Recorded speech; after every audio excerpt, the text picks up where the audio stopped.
Hello friends, welcome back to our channel. അപ്പോൾ ഇന്നത്തെ വീഡിയോയുടെ ബാലൻസാണ്. ഞങ്ങളങ്ങനെ മുംബൈ എയർപോർട്ടിൽ ലാൻഡ് ചെയ്തു. അപ്പോൾ അവൻ വീണ്ടും ഫ്ലൈറ്റൊക്കെ കിടക്കുന്നതൊക്കെ നോക്കുവാണ്. അങ്ങനെ ഞങ്ങൾ എയർപോർട്ടിൽ ലാൻഡ് ചെയ്തു. അപ്പോൾ ഞങ്ങൾക്ക് ഇവിടെ നിന്ന് മുംബൈയിൽ നിന്ന് ഇൻഡോറിലേക്ക് ഫ്ലൈറ്റ്. അപ്പം അത് ടെർമിനൽ 1-ലാണെന്നാണ് പറഞ്ഞത്. അപ്പോൾ ഇവിടെ നിന്ന് ഒത്തിരി നടക്കാനുണ്ടെന്ന് ഞങ്ങൾക്ക് ഇറങ്ങിയപ്പം അറിയില്ലായിരുന്നു. അങ്ങനെ ഞങ്ങളുടെ കൂടെ ഞങ്ങളുടെ പേരപ്പനും പേരമ്മയൊക്കെ ഉണ്ടായിരുന്നു. അതായത് എൻ്റെ ഫാദറിനോൻ്റെ ബ്രദറും വൈഫും അവരെല്ലാം ഉണ്ടായിരുന്നു. പിന്നെ ഒരു അങ്കിളും ഉണ്ടായിരുന്നു. ഞങ്ങളെല്ലാവരും കൂടിയാണ് പോയത്.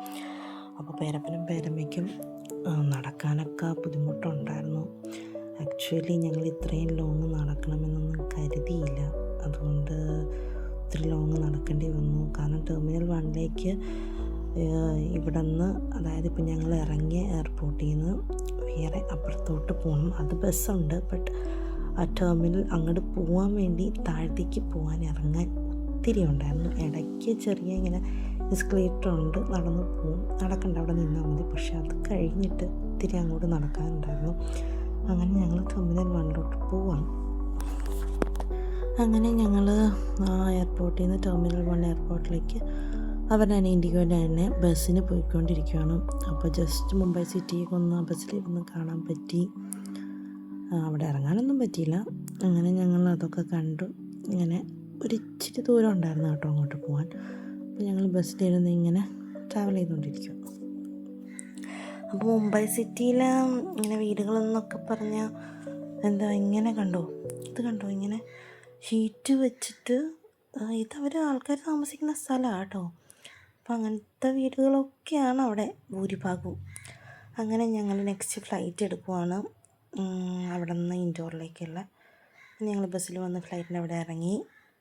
അങ്ങനെ ഞങ്ങൾ ഫ്ലൈറ്റിൽ കയറി ഇൻഡോറിലേക്ക് സിസ്റ്റർ ആൻറ്റിയുടെ കോൺവെൻറ്റിലേക്കുള്ള യാത്ര തുടരുകയാണ്. സെക്കൻഡ് ഫ്ലൈറ്റിൽ കയറിയപ്പോൾ ഈ കാണിക്കുന്ന ഒരാവേശമൊക്കെ ഉള്ളൂ കേട്ടോ ആൾക്ക്. അവൻ ഒത്തിരി ടയേർഡായിരുന്നു. എന്നാലും വിൻഡോ സീറ്റിലിരിക്കാൻ ഞങ്ങൾ ആരെയും സമ്മതിച്ചില്ല. ഞാൻ അവനോട് ചോദിച്ചു, എടാ അപ്പേ ഇരുത്ത്, അപ്പം അപ്പുറത്തല്ലേ ഇരിക്കുന്നത്. അവൻ പറഞ്ഞില്ല, എനിക്ക് തന്നെ ഇരിക്കണം എന്നൊക്കെ ആൾ പറഞ്ഞെങ്കിലും ഇച്ചിരി കഴിഞ്ഞപ്പം ആളങ്ങ് ഉറങ്ങിപ്പോയി കേട്ടോ. അതായത് ടേക്ക് ഓഫൊക്കെ കഴിഞ്ഞ് പിന്നെ ആശാനങ്ങ് ഉറങ്ങിപ്പോയി. അവിടെ ഇരുന്ന് വെച്ച് ഇൻസ്ട്രക്ഷൻ പേപ്പറൊക്കെ എടുത്തിട്ട് ഭയങ്കര വായനയായിരുന്നു കേട്ടോ. ആക്ച്വലി അവനൊന്നും മനസ്സിലാകുന്നില്ല, പക്ഷെ അവന് പിക്ചേഴ്സൊക്കെ കണ്ടിട്ട് അവനിങ്ങനെ എക്സ്പ്ലെയിൻ ചെയ്യുന്നുണ്ടായിരുന്നു. ഇതെങ്ങനെയാണ്, ഇതിങ്ങനെയാണ്, മമ്മയ്ക്കിത് അറിയാവോ എന്നൊക്കെ ചോദിച്ചുകൊണ്ട് ഭയങ്കര എക്സ്പ്ലനേഷനൊക്കെ ആയിരുന്നു കേട്ടോ. അത് കഴിഞ്ഞ് അവിടെ ഇരിക്കുന്ന സാധനങ്ങളൊക്കെ ഒന്ന് ചെക്ക് ചെയ്ത് എല്ലാം ഓക്കെ ആക്കിയിട്ടൊക്കെയാണ് ആളിരുന്നത്.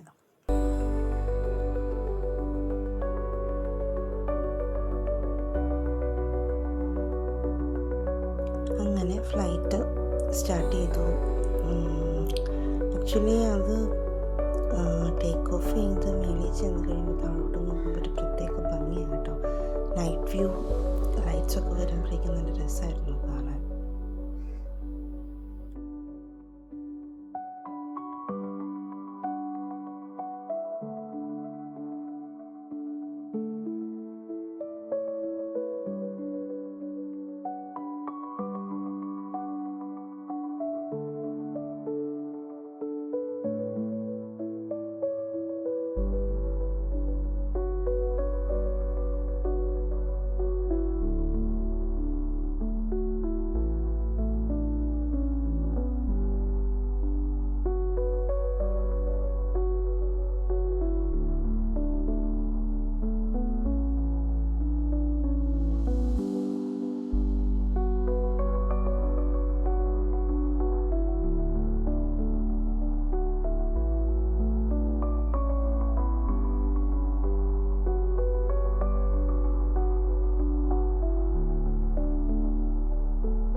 നല്ല രസമില്ലേ മേളിൽ നിന്ന് താഴോട്ട് മുംബൈ സിറ്റി കാണാൻ? ഇത് ഭംഗിയല്ലേ?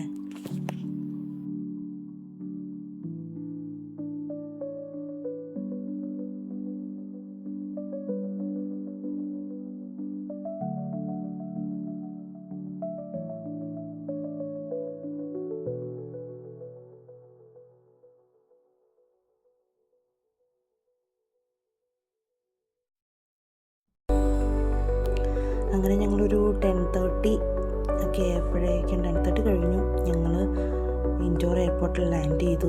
കൊച്ചു നല്ല ഉറക്കമായിരുന്നു. പിന്നെ ചേട്ടായി എടുത്തുകൊണ്ടൊക്കെയാണ് നടന്നത്. ഫ്ലൈറ്റിൽ നിന്ന് ഇറങ്ങിയപ്പോഴേക്കും അവൻ എഴുന്നേറ്റായിരുന്നു. അപ്പം ഞങ്ങളെ കോൺവെൻറ്റിലോട്ട് പിക്ക് ചെയ്യാൻ വേണ്ടിയിട്ട് കോൺവെൻറ്റിൽ നിന്ന് ബസ് വന്നിട്ടുണ്ടായിരുന്നു. അപ്പം ഞങ്ങൾ ബസ്സിനാണ് സ്റ്റാൻഡിലെ കോൺവെൻറ്റിലേക്ക് പോയത്. അവിടെ ചെന്നിട്ടുള്ള കാര്യങ്ങൾ ഞാൻ നെക്സ്റ്റ് വീഡിയോയിൽ ആഡ് ചെയ്യാം. അപ്പോൾ ഇത് വൈൻഡപ്പ് ചെയ്യാണ്. ബൈ.